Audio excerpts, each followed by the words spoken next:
كم لك ما اتصلت بأختك المزوجة الكبيرة؟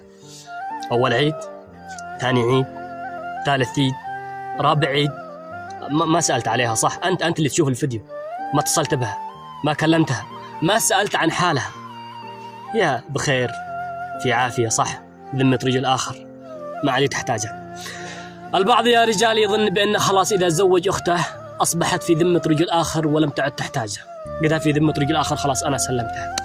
والبعض يا رجال يظن بأنه إذا اتصل بأخته هي تحتاج فلوسه، لا تحتاجه هو.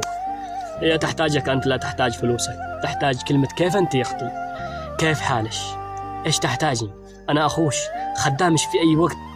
هي تشتي تتفاخر بك أمام زوجها، تحس بأن لديها سند يسندها في كل وقت وحين، حتى إذا رفع زوجها خشمه عليها في يوم من الأيام تذكر بأخوها بأن لديها سند.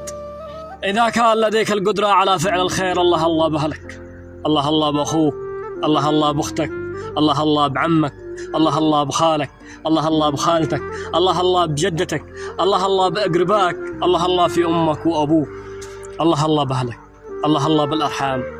قال رسول الله صلى الله عليه وسلم: من كان يؤمن بالله واليوم الآخر فليصل رحمه. صدقت يا رسول الله. وقال رسول الله صلى الله عليه وسلم: ما آمن بي من بات شبعانا وجاره جائع. تفقدوا جيرانكم، تفقدوا أخوانكم، تفقدوا أهلكم، المساكين الذين حولكم هم أولى من